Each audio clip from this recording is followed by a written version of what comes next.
اگر کسی قسم کی بھی کوتاہی ہوئی تو چونکہ اس حکم پر عمل نہیں ہوا وہ انفسکم و اہلیکم نارا، تو یہ بڑے دوزخ میں جائیں گے، باپ بھی، خسر بھی، ساس بھی، اور بڑا بھائی بھی، بڑی بہن بھی، جو بڑے ہیں جائیں گے۔ اور حدیث ہے بخاری اور مسلم کی، الا کلکم راعٍ و کلکم مسئول عن رعیتہ، خبردار ہر ایک تم میں محافظ ہے اور جو اس کے تحت ہے ان سے اس کا ثواب ہوتی ہے۔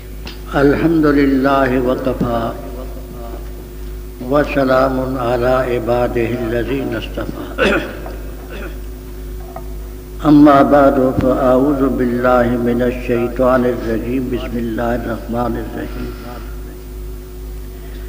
یا ایھا الذین آمنوا قوا انفسکم واہلیکم نارا۔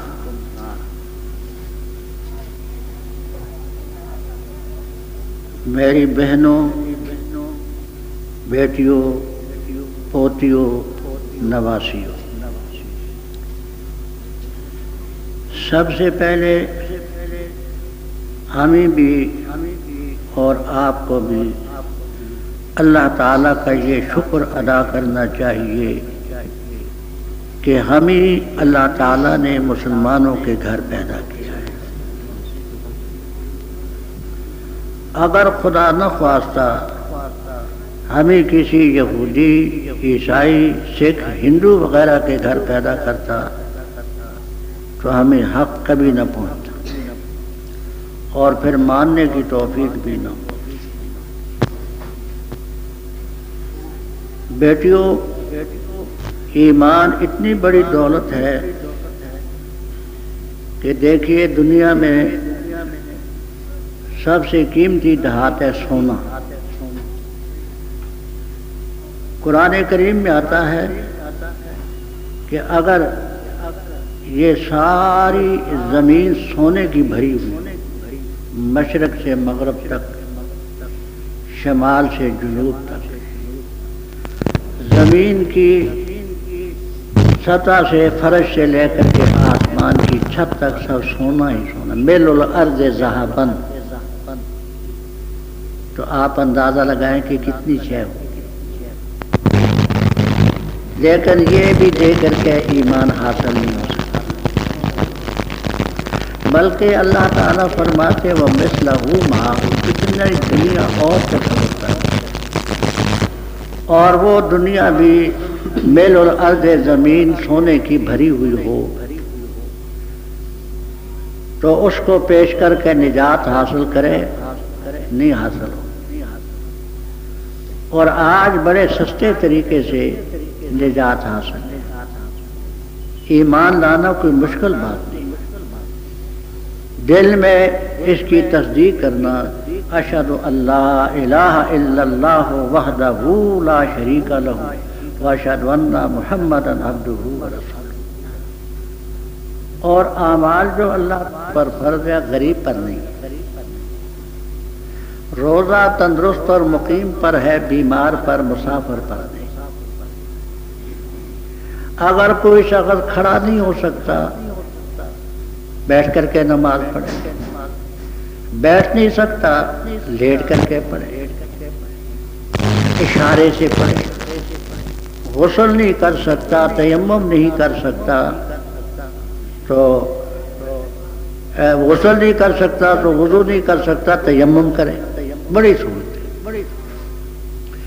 کیونکہ اس وقت کچھ بیویوں سے خطاب کرنا ہے، اس لیے بیویاں، میری بہنیں، میری بیٹیاں توجہ سے مسئلے سنیں تاکہ آپ کی زندگی بھی اسلامی طور پر گزرے اور آگے آپ کے جو ماتحت ہیں وہ بھی دین کو سمجھیں۔ پہلی بات یہ ہے بیٹیوں کہ جس دن سے مرد اور عورت بالغ ہو جائیں، مرد اور عورت جس دن سے بالغ ہو جائیں، بالغ ہونے کے بعد ایک نماز یا ایک روزہ ان کے ذمہ ہو، صرف ایک بات میں یہ اچھی طرح سے سمجھ لیں۔ جس دن مرد بالغ ہو جائے، عورت بالغ ہو جائے، بالغ ہونے کے بعد صرف ایک نماز یا ایک روزہ ان کے ذمہ ہو، تو چاروں امام متفق ہیں، 100% محدثین متفق ہیں رحمہم اللہ تعالیٰ کہ وہ نماز اور روزہ توبہ سے نہیں معاف۔ حضرت امام ابو حنیفہ رحمہ اللہ تعالی، حضرت امام مالک رحمہ اللہ تعالی، حضرت امام شافعی رحمہ اللہ تعالی، حضرت امام احمد رحمہ اللہ تعالی، یہ چاروں فقہاء مجتہدین متفقہ فیصلہ دیتے ہیں کہ توبہ سے نماز روزہ نہیں معاف۔ امام بخاری رحمہ اللہ تعالی سے لے کر صاحب بلوغ المرام تک تمام محدثین کا یہی فتویٰ ہے کہ نماز بھی توبہ سے نہیں معاف ہوتی، روزہ بھی نہیں معاف ہوتا۔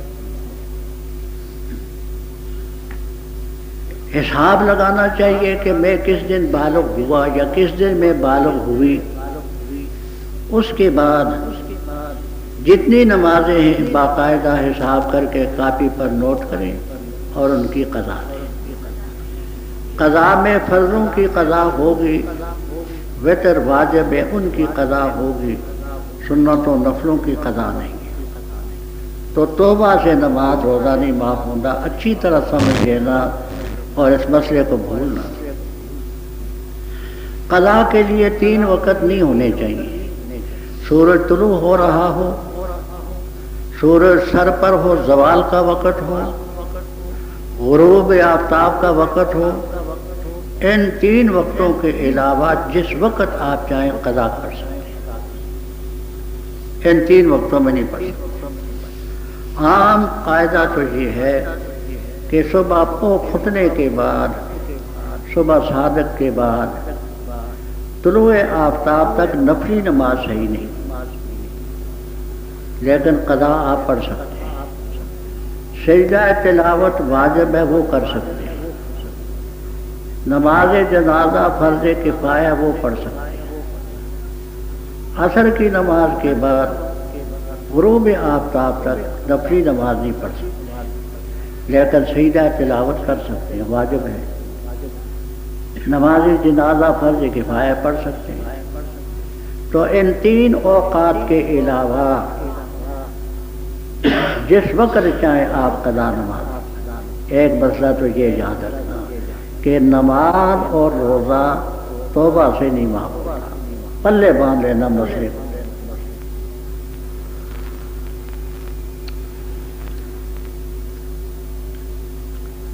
اور ان کی قضا، اس میں پھر یہ اکثر لوگ شبہات پیش کرتے ہیں کہ جی ہمیں یاد نہیں کتنی پڑی ہے کتنی نہیں، یہ عذر ان کا معقول ہے کہ بالغ ہونے کے بعد کتنی پڑی ہے کتنی رہتی ہے، یہ عذر ان کا صحیح ہے۔ لیکن اس کا حل یہ ہے کہ شریعت میں ایک دفعہ تحری کی، تحری کا معنی یہ ہوتا ہے کہ اپنے غالب گمان سے کام لینا، یہ بھی ایک شرعی دفعہ ہے۔ تحری، آپ اپنے غالب گمان سے اندازہ لگائیں کہ اتنی نمازیں میرے ذمہ رہتی ہیں، ان کو نوٹ کر لیں اور ان کی قضا دیتے جائیں۔ پھر اس میں ایک مسئلہ اور بھی یاد رکھنا ہے، مردوں نے بھی یاد رکھنا ہے، بیویوں نے بھی یاد رکھنا ہے۔ مثلا آپ کے ذمہ 1000 نماز ہے فجر کی یا ظہر کی یا عصر کی، اور آپ قضا کرتے وقت یہ نیت کریں کہ میرے ذمہ جو فجر کی 1000 نماز ہے ان میں سے ایک پڑھتی ہوں یا ایک پڑھتا ہوں، ساری زندگی پڑھتے رہے، آپ کا ذمہ نہیں فارغ ہوگا۔ کیونکہ جس طرح وقتی نمازوں میں ترتیب شرط ہے، قضا نمازوں میں بھی ترتیب شرط ہے۔ وقتی نمازوں میں ترتیب شرط ہے، قضا نمازوں میں بھی ترتیب شرط ہے۔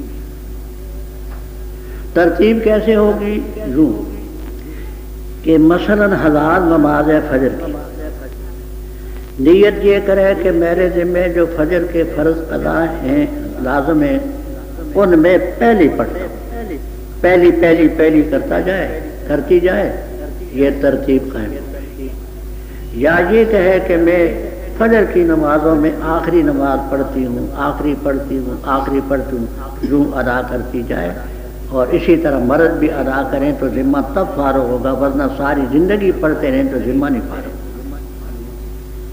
تو پہلا مسئلہ تو یہ ہے کہ قضا، نماز، روزہ توبہ سے نہیں معاف، اور ترتیب جب تک قائم نہ ہو وہ اس کا ذمہ نہیں فارغ۔ پھر یہ بات بھی اچھی طرح سمجھیں کہ مسئلہ یہ لکھتے ہیں تمام فقہاء کرام محدثین رحمہم اللہ تعالی کہ اگر کوئی شخص سولی پر لٹک رہا ہو، بدن میں میخیں ٹھونکی گئی ہیں، بدن سے خون کے فوارے نکل رہے ہیں، تو نماز اس وقت اس کو معاف۔ فاقد الطہورین کا مسئلہ ہے، وہ اشارے سے نماز پڑھے اور نیت یہ کرے کہ اگر اللہ تعالیٰ نے مجھے ظالموں کے پنجے سے چھڑایا تو میں وضو یا تیمم کے ساتھ قاعدے کے ساتھ نماز پڑھوں گا یا پڑھوں گی، سولی پر لٹکے ہوئے کو نماز نہیں۔ اسی طرح کسی جنگل میں ہے، شیر، چیتے، بھیڑیے، موذی جانور اس کے پیچھے پڑے ہوئے، یہ کسی درخت پر چڑھ گیا یا بیوی یا درخت پر چڑھ گئی، وہ موذی جانور بھی نیچے سے نہیں جاتے، یہ اوپر بیچارہ اٹکا ہوا ہے، تو اس درخت پر چڑھے ہوئے کو بھی نماز معاف نہیں، اشارے سے پڑھے۔ کسی ظالم نے کسی مرد یا عورت کو کسی نجس اور پلید جگہ گرفتار کر دیا، قید کر دیا، المحبوس فی الحش، کہ دیواریں بھی پاک نہیں ہیں، نیچے جگہ بھی پاک نہیں ہے، وضو بھی نہیں کر سکتا، تیمم کے لیے بھی کوئی صورت نہیں ہے، تو اس وقت بھی اس کو نماز نہیں معاف، اشارے سے پڑھے، ارادہ یہ کرے کہ مجھے یہاں سے رہائی ہوئی، قاعدے کے مطابق نماز پڑھو۔ آپ عقل مند ہیں، ان نظائر سے آپ سمجھ سکتے ہیں کہ جب ان موقعوں پر نماز نہیں معاف ہو سکی تو کہاں معاف۔ اور ایک مسئلہ اور بھی ہے، شرم کا بھی ہے، دین کا بھی ہے، بیان کرتے وقت شرم بھی آتی ہے، لیکن چونکہ دین کا مسئلہ ہے اس لیے اس کا چھپانا بھی درست نہیں۔ تمام فقہی کتابوں میں مذکور ہے، فتاوی قاضی خان، عالمگیری، کبیری وغیرہ وغیرہ، کہ اگر کسی بیوی کے یہاں بچہ پیدا ہو رہا ہو، بچے کا سر ماں کے پیٹ سے نکلا ہے، دھڑ نہیں نکلا ہے، اس وقت بھی اس کو نماز معاف۔ دو لفظ آپ کو ملیں گے کہ بچے کے سر کو فی القدر ہنڈیا میں نیچے کر دے، یا حفرہ کوئی گڑا کھود کر کے سر کو اس میں نیچے لٹکا دے اور نماز پڑھے، نماز اس وقت بھی معاف۔ پھر فقہا فرماتے ہیں کہ بچے کی ولادت کے وقت جو خون آتا ہے، دم نفاس، اس میں تو نماز نہیں ہوتی، اس پر کیسے لازم ہے؟ تو سارے فرماتے ہیں کہ یہ خون جو بچے کی ولادت سے پہلے آتا ہے یہ دم استحاضہ ہے، یہ لیکوریا ہے، سیلان و رحم ہے، یہ نفاس کا خون نہیں، اس میں نماز نہیں ہے۔ بیوی ہے تو شرم کی بات، لیکن دین کا مسئلہ، جب یہاں نماز نہیں معاف تو نماز کہاں معاف ہو؟ اور یہ مسئلہ بھی مرد بھی یاد رکھے، بیویاں بھی یاد رکھیں۔ اللہ تبارک و تعالیٰ فرماتے قوا انفسکم واہلیکم نارا، اے مومنو اپنے آپ کو بھی بچاؤ اور اہل و عیال کو بھی بچاؤ دوزخ کے عذاب سے۔ قیامت کے دن ماں سے اولاد کے بارے میں سوال ہوگا کہ تیری اولاد کی انہوں نے کیوں نماز نہیں پڑھی، کیوں روزہ نہیں رکھا؟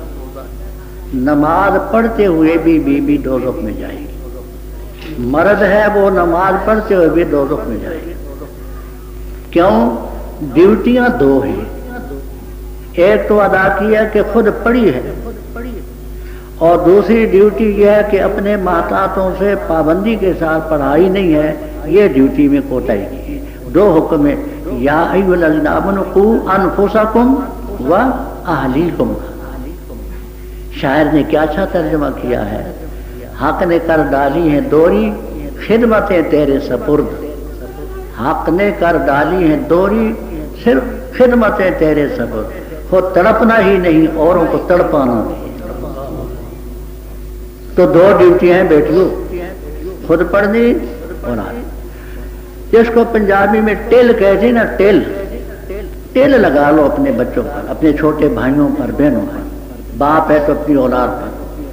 ٹل لگانے کے بعد بھی اگر وہ قابو نہیں آتا تو پھر یہ عذاب سے بچ جائے گا، کیونکہ دلوں کا پھیرنا انسان کے بس میں نہیں ہے۔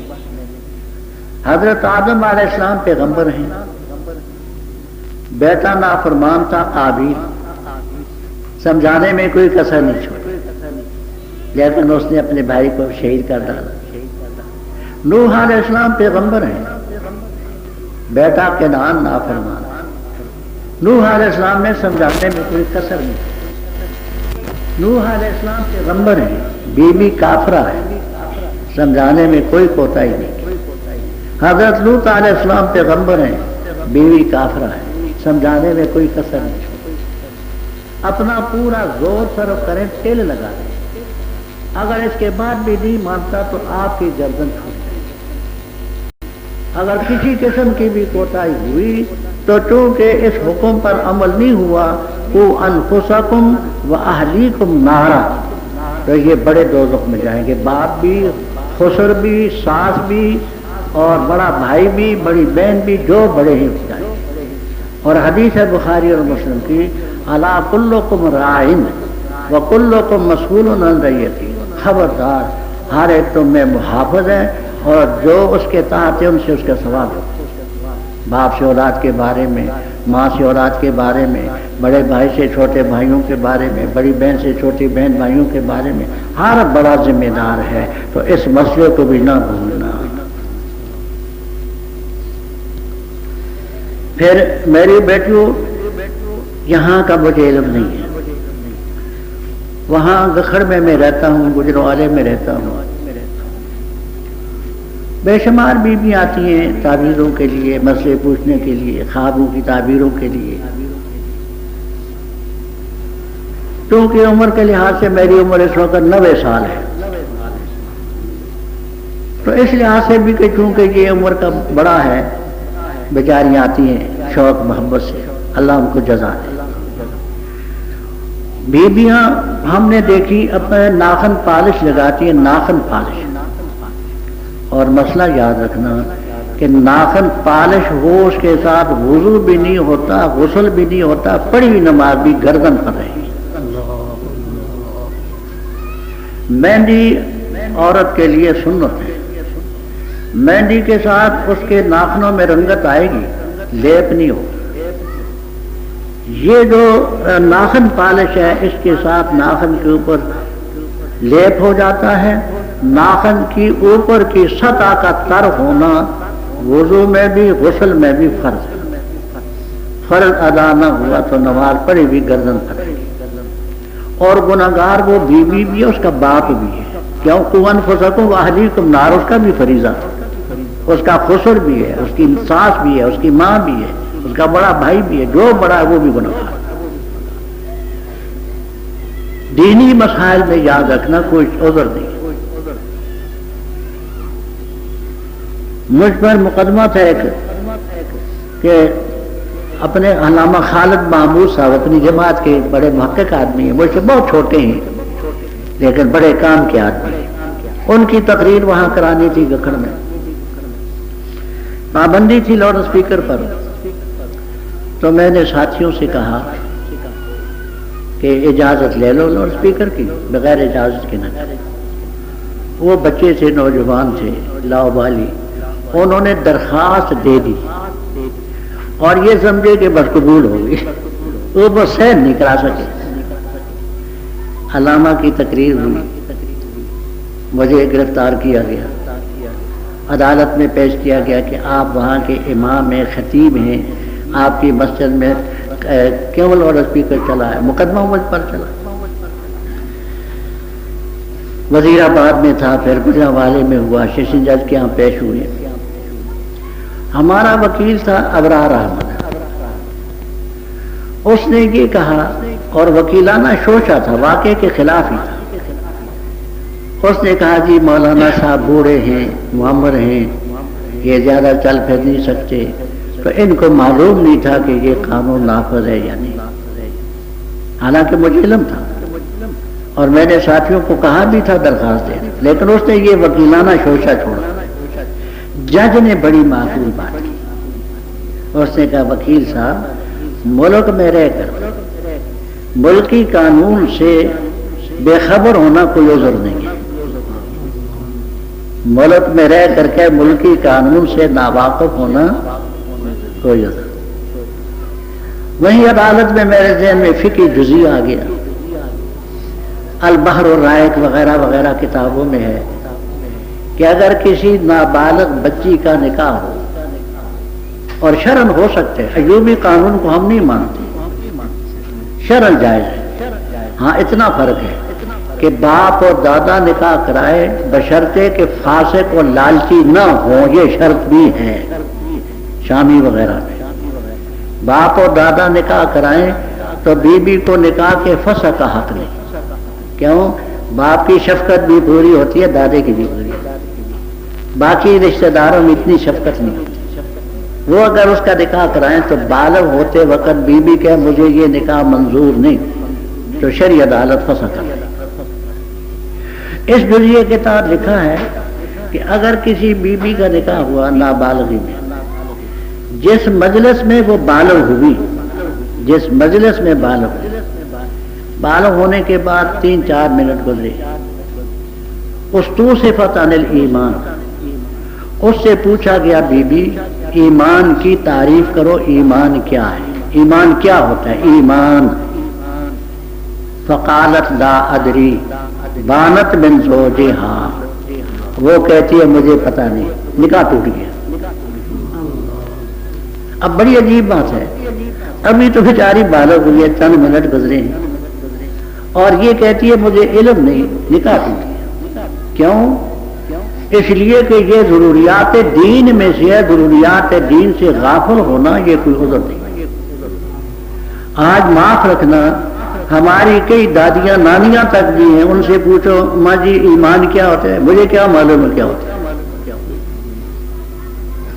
بچی تو ابھی بالغ ہوئی، اس کا نکاح ٹوٹ گیا، دادیاں نانیاں نہیں جانتی ایمان کیا ہوتا ہے۔ بھائی کہاں دیکھیے جج کی بات سے کہ ملک میں رہ کر کے ملکی قانون کی کسی دفعہ سے بے خبر ہونا عذر نہیں، خدا کی زمین میں رہ کر، خدا کے آسمان کی چھت کے نیچے رہ کر، خدا کی پیدا کردہ خوراک کھا کر، اس کا پیدا کردہ پانی پی کر، اس کی چلائی ہوئی ہوا کو اندر کھینچ کر کے زندہ رہے، اور پھر کہے مجھے علم نہیں، تو عذر کیسے ہوگا جی؟ قانون وقت نہیں مانتا، رب کی عدالت کیسے مانے گی؟ تو یاد رکھنا ضروریات دین میں کوئی شخص معذور نہیں ہے، یہ سب ضروریات دین کے مسئلے۔ تو پہلا مسئلہ یہ ہے کہ ناخن پالش کے ساتھ نہ وضو نہ غسل نہ نماز، گناہگار سارے۔ بلکہ اور خطرناک فتویٰ ہے، گو اس میں ہمارے احناف کا آپس میں اختلاف بھی ہے، وہ یہ ہے کہ اگر کسی نے بے وضو سجدہ کیا، بے وضو، تو سجدہ کرنے کے ساتھ ہی کافر ہو گیا، نکاح آٹومیٹک ٹوٹ گیا، خود بخود ٹوٹ گیا۔ بعض فقہائے کرام رحمہم اللہ تعالی یہ فرماتے ہیں کہ یہ تشدیداً و تغلیظاً حکم دیا، لیکن ہمارے حضرت مرحوم مولانا حسین علی صاحب رحمہ اللہ تعالی اور فقیہ وقت حضرت مولانا رشید احمد گنگوئی رحمہ اللہ تعالیٰ کا فتویٰ ہے کہ سچ مچ نکاح ٹوٹ گیا، وہ کافر ہو۔ اب بیٹھیوں مسئلہ سمجھنا کہ ناخن پالش لگائی ہوئی ہے، وضو شرعن تو ہوا نہیں، اور بیچاری سجدے میں گئی، سیدھا کرنے کے ساتھ ہی وہ کافر مرتد ہو گئی، نکاح ٹوٹ گیا، آگے جو بچے پیدا ہو گئے آپ خود فیصلہ کریں، میں کچھ نہیں کہتا۔ یہ معمولی مسئلہ نہ سمجھنا، پہاڑ سے زیادہ سخت۔ دوسرا مسئلہ، بعض بیویاں لمبے لمبے ناخن رکھتی ہیں، لمبے لمبے ناخن کے نچلی سطح کا وضو اور غسل میں تر ہونا فرض ہے۔ لمبے ناخن ہوں تو نیچے میل کچیل جمع ہو جاتی ہے، نیچے کی سطح تر نہیں ہوتی، وضو نہیں ہوگا، غسل نہیں ہوگا، پڑی نماز بھی بیوی کی گردن پر نہیں، کفر وہ الگ رہا، کافر نہ بھی ہو نماز گردن پر رہے۔ ہر ہفتے میں ناخن کٹوانے مستحب ہے، تو لمبے ناخن ہوں۔ اس سلسلے میں آپ مردوں کا بھی یہ فرض ہے کہ گھروں میں چیک کریں، ہماری بیٹیاں، ہماری بہنیں، ہماری بہویں وہ آیا ناخنوں پر پالش لگاتی ہیں یا نہیں، اور لمبے لمبے ناخن رکھتی ہیں نہیں۔ یہ آپ کا فریضہ بھی ہے، گناہگار آپ کی، معاف رکھنا۔ دو مسئلے۔ تیسرا مسئلہ، بیویاں ناک میں کوکا ڈالتی ہیں، کوکا نتھ بھی کہتے ہیں، کوکا بھی کہتے ہیں۔ یہ جو کوکے والا سوراخ ہے ناک کا، اگر یہ سوئی کے ناکے جتنا بھی اندر سے خشک رہے تو نہ وضو نہ غسل، پڑی نماز بھی گردن پر ہے۔ یہ ناک کا جو ہے نا جس میں کوکا ڈالا ہوا ہے، اس ناک کے سوراخ میں سوئی کے ناکے جتنا، نکا سوئی دا اتنا بھی اگر خشک رہے تو وضو نہیں ہوگا، غسل نہیں ہوگا، پڑی نماز بھی گردن پر۔ اس کو اچھی طرح سے اندر سے تر کرنا فرض، وضو میں بھی غسل میں بھی۔ چوتھا مسئلہ، بیویوں نے کان میں کانٹے ڈالے ہوتے ہیں، کانٹے کانٹے کہتے ہیں جی، اچھا بالیاں کانٹے۔ غسل ضروری میں، غسل ضروری میں اگر یہ کان کا سوراخ اندر سے خوب تر نہ ہو، غسل نہیں ہو، نتیجہ یہ ہوگا کہ نماز اس کی گردن پر رہے گی، اگر کفر سے بچ بھی جائے نا نماز گردن پر رہے گی۔ تو غسل ضروری میں یہ اندر جو کان کا سوراخ ہے جہاں بالی ڈالی ہے، اس کے اندر کانٹا ڈالا ہے، اس کا تر ہونا ضروری ہے۔ پانچواں مسئلہ، باریک دوپٹہ پہن کر کہ دوپٹہ پہننے کے بعد بھی باہر سے بالوں کی وضع قطع نظر آتی ہو، بی بی اپنے کمرے میں نماز پڑھے، کوئی محرم غیر محرم اس کے علاوہ کوئی نہیں، بجلی بھی بند کر دے، اس بی بی کی نماز نہیں ہوگی۔ باریک دوپٹہ کہ پہنے ہوئے بھی بالوں کی وضع قطع باہر سے نظر آتی ہو، نماز نہیں ہوگی قطعی طور پر۔ اسی طرح غسل کے بعد بیویوں کے بال لٹکتے رہتے ہیں، اوپر وہ دوپٹہ اوڑھ لیتی ہیں، باقی پیچھے خشک ہونے کے لیے لٹکا رکھتی ہیں۔ اگر نماز کے اندر بی بی کے بالوں کا چوتھا ایسا بھی ننگا، بی بی کی نماز نہیں ہوگی، یہ چوتھا ایسا بھی۔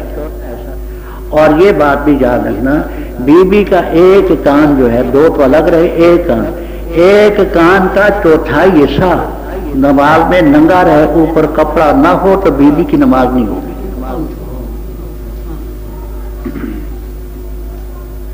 اس کو کان کے اوپر کپڑا ڈالنا فرض ہے، ویسے نہیں ہو۔ اور یہ کلائی گٹ جس کو کہتے ہیں نا، ہاتھ کی گٹ، اگر بی بی کی گٹ نماز میں ننگی رہی، بی بی کی نماز نہیں ہو، پڑی بھی اس کی گردن پر رہی۔ اس کو یہ گٹ اور کلائی نماز کے اندر چھپانی فرض ہے، اور دوپٹے کے ساتھ نہیں، چادر کے ساتھ نہیں۔ کیوں؟ دوپٹے اور چادر کے ساتھ اگر چھپائے گی تو رکوع سجود میں گٹ پھر ننگی ہو جائے گی۔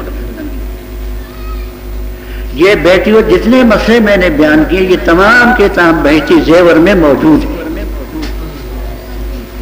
آپ کا فرض ہے کہ آج ہی کے دن سے بہشتی زیور خرید کر کے وہ وضو کے، غسل کے، نماز کے فرائض جو باب ابتدائی ضرور دیکھیں، اپنی نمازیں نہ برباد۔ کیونکہ یہاں بہت بڑا شہر ہے فیصل آباد، تو اہل ظاہر ایک طبقہ ہے جو اماموں کو نہیں مانتا، ان میں سے بعض، سب نہیں، ان میں سے بعض کا یہ خیال ہے کہ چھوٹی ہوئی نماز روزہ توبہ سے معاف ہو جاتا ہے، لیکن ان کی بات بہت مشکل ہے، بات میری اچھی طرح سے سمجھیں۔ نماز روزہ اہل ظاہر میں سے، غیر مقلدین میں سے بعض کہتے، سب نہ، وہ کہتے ہیں کہ توبہ سے معاف، لیکن وہ مسئلہ سخت مشکل ہے۔ کیسے مشکل ہے؟ وہ کہتے ہیں کہ نماز جس وقت چھوڑی مرد نے یا عورت نے، تو نماز چھوڑنے کے ساتھ وہ کافر ہو گیا، اس پر جو کفر کا زمانہ گزرا تو کفر کے زمانے کی نمازیں اس کے ذمہ دورانی دی۔ اتنی بات ٹھیک ہے کہ آدمی بد عقیدہ تھا، عقیدہ صحیح نہیں تھا، اس دور کی نمازوں کی قضا اس پر نہیں ہے کیونکہ مسلمان ہی نہیں تھا، اتنی بات تو صحیح ہے۔ لیکن سوال یہ ہے کہ اگر بی بی نماز پڑھتی ہے، خامن نے ایک نماز چھوڑی تو وہ کافر ہو گیا، نکاح تو ٹوٹ گیا، اولاد آگے جو پیدا ہوگی وہ آپ کو سمجھ لیں۔ اسی طرح اس کا کوئی مورث جس سے اس کو وراثت ملتی ہے، اگر وہ مر جائے اس کو وراثت بھی نہیں ملے گی، کافر کو مسلمان کی وراثت نہیں ملتی۔ یہ مر جائے اس کی وراثت مسلمان رشتہ داروں کو نہیں ملے، کافر ہے۔ یہ مر گیا اس کا جنازہ نہیں ہے، کافر ہے۔ یہ مر گیا مسلمانوں کے قبرستان میں اس کو دفن کرنے کی اجازت نہیں، یہ تو سنگین مسئلہ ہے جی۔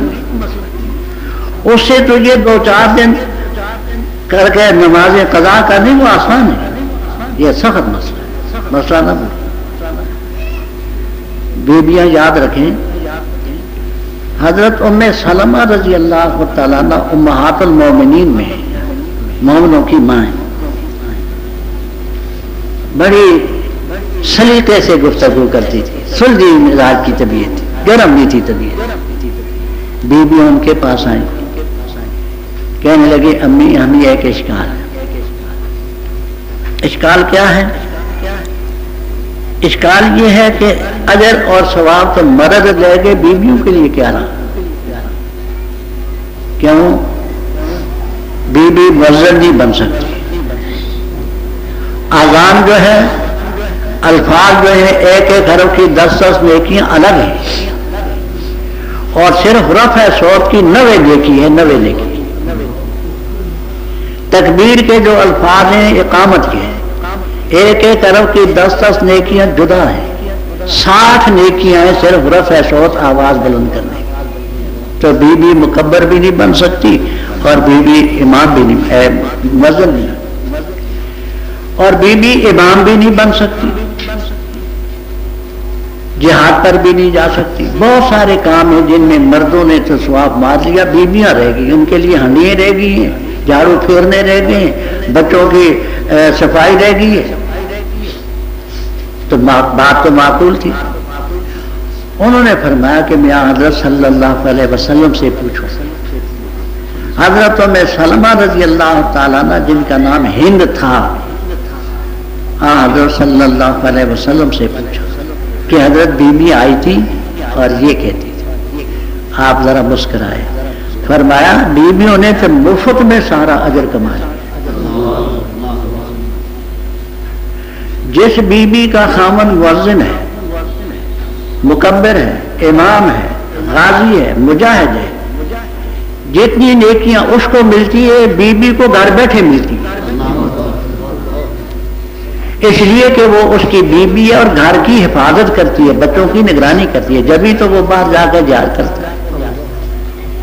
قدم اس نے ایک بھی بات نہیں رکھا جہاد کے لیے، اور ایک قدم کی ادنا ترین 700 نیکی بیٹھے بھی مل گئی۔ تو جن بیویوں کے خامن نیک ہیں ان کو تو بغیر کرنے کے نیکیاں کرنے کے بھی ان کو گھر میں بیٹھا سوا دے، اس کو کپڑے دھو کر کے دے گی، کھانا پکا کر کے دے گی، گھر کی حفاظت کرے گی، بچوں کی حفاظت کرے گی۔ اور میری بیٹیوں مسئلہ یاد رکھنا،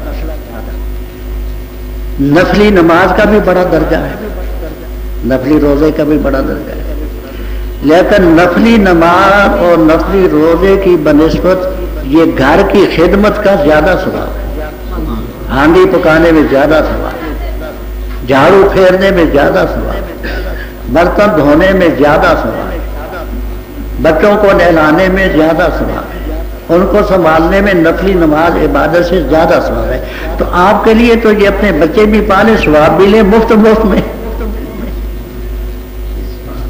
اور میری بیٹیوں یاد رکھنا، کام میں سستی اگر ہوگی تو ثواب سے بھی محروم رہوگی، صحت پر بھی اثر پڑے گا. اللہ تعالیٰ نے انسان کے مرد و عورت و نظام بدن ایسا بنایا ہے کہ اس میں حرکت ہو، ہلے جلے تو پھر اس میں تمام قوا کام کرتے ہیں، ورنہ صحت خراب ہو جائے گی. آج ہم نے وہ محنت چھوڑ دی، اس لیے ہماری صحتیں گری. تو اس کام کو تو دوڑ کر کے آپ کریں تاکہ ثواب بھی ملے اور آپ کی بدنی صحت بھی ٹھیک. حدیث میں آتا ہے حضرت صلی اللہ علیہ وسلم نے فرمایا، من جہز غازیا، جس نے کسی مجاہد کو سامان جہاد دیا یا اس کے گھر کی نگرانی کی، اس کو اتنا ہی اجر ملے گا جتنا مجاہد کو ملتا. اب مجاہد ایک قدم رکھے گا تو ادنا ترین نیکیاں 700، اس نے ایک قدم بھی نہیں رکھا بات. لیکن چونکہ یہ اس کے گھر کا نگران ہے اور مجاہد کو اس نے ہتھیاروں کے لیے پیسے دیے، کھانے کے لیے دیے، یہ اجر ثواب میں پورا. پھر یہ بات بھی حدیث میں ہے، بخاری کی روایت ہے کہ آدمی صحت میں جب تندرست تھا، مرد یا عورت، بہت سے نیکی کے کام کرتا تھا. اب بیمار پڑ گیا ہے، وہ نیکی کے کام جو کرتا تھا وہ نہیں پورے کر سکتا. اللہ تعالیٰ فرشتوں سے فرماتے ہیں، اے میرے فرشتوں، اس آدمی کی عادت تھی یہ نیک کام کرنے کی، جب تک میں اس کو تندرست نہ کروں وہ جو کام نہیں کر سکا نیکی کے، وہ بھی اس کے رجسٹر میں لکھتے رہو. اسی طرح مسافر سفر میں بہت سی نیکیوں سے چھوٹ جاتی ہیں. اللہ تعالیٰ فرشتوں سے فرماتے ہیں کہ یہ سفر میں ہے، اس لیے جو زائد نیکیاں کرتا تھا نہیں کر سکتا، اس کو بدستور نیکیاں اس کے رجسٹر.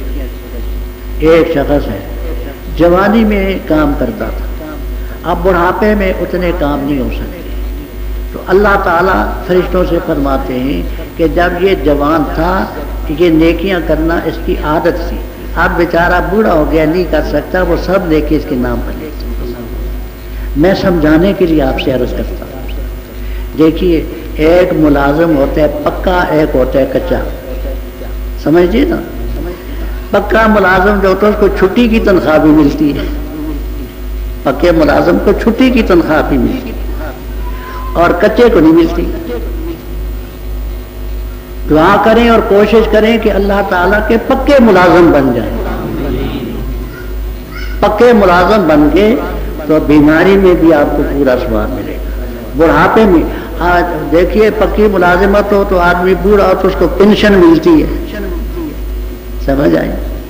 تو یہ بوڑھا ہو گیا ہے، اب وہ کام نہیں کر سکتا، اللہ تعالیٰ اس کو پینشن دے. لیکن ملازم پکا ہونا چاہیے، کچا نہیں. کچے ملازم کو کچھ نہیں ملتا. تو میری بیٹیوں، اللہ تعالیٰ کی پکی ملازم ہو جاؤ، میرے بیٹوں پکے ملازم ہو جاؤ، تاکہ بیماری کی حالت میں بھی، سفر کی حالت میں بھی، عذر کی حالت میں بھی جو نیکیاں نہیں ہو سکی ان پورے کا ثواب آپ کو ملے. تو اس سلسلے میں آپ تو ماشاءاللہ پختہ ذہن کے لوگ ہیں. آئندہ اولاد کے لیے فکر کریں، اولاد کی فکر کرنا کہ وہ کہیں بے دین نہ ہو. ایسا نہ ہو کہ قیامت کے دن ہماری اولاد ہمارے گریبان پکڑے کہ تم نے ہمیں کھانے کو تو دیا، پہننے کو دیا، علاج معالجہ کیا، سب کچھ کیا، لیکن ہمیں دین نہیں سکھایا. یقیناً گرفت ہوگی، پکڑیں گے. دیکھیے خدا نہ خواستہ کسی کے کپڑوں کو آگ لگ جائے، کوئی شرارتی کسی کے بیٹھے ہوئے آگ لگا دے تو سارے دوڑ کر کے آگ بجھائیں گے. کسی کے مکان کو آگ لگ جائے تو وہ سارے محلے والے اکٹھے ہو کر کے اس کے آگ بجھائیں، ہے نہیں ایسا؟ بھائی یہ تو کرتے ہو، اور اپنی اولاد اور برادری سب دوزخ کی آگ کی طرف جا رہی ہے، گناہ کر کے ان کو نہیں چھڑاتے۔ فکر اس کی ہونی چاہیے۔ تو میری بیٹیوں، میری بہنوں، پوتیوں، نواسیوں، مائیوں تو اس لیے نہیں کہتا، مائیوں اس لیے نہیں کہتا کہ میری عمر ہے 90 سال، تو میری ماں تو وہ ہو سکتی ہے نا جو 115 120 سال کی ہو، اور غالباً آپ میں اس وقت کوئی بھی نہ ہو، تو اس لیے مائیوں نہیں کہتا، بہنوں کہتا ہوں، بیٹیاں کہتا ہوں، پوتیاں کہتا ہوں، نواسیاں کہتا ہوں۔ یہ مسئلے جو میں نے بیان کیے ہیں ان کو اچھی طرح یاد رکھنا، اور میں عرض کروں گا، گزارش کروں گا کہ بہشتی زیور خرید کر کے گھر میں رکھیں۔ یہ جتنے مسئلے میں نے بیان کیے ہیں آپ کو بڑی کتابوں میں تلاش کرنے کی ضرورت نہیں، بہشتی زیور میں سارے لکھے ہوئے ہیں۔ وضو کا باب پڑھیں، غسل کا پڑھیں، نمازوں کا باب پڑھیں، یہ سارے مسئلے ہوں گے۔ اللہ تعالیٰ عمل کرنے کی توفیق عطا فرمائے، دعا فرمائے۔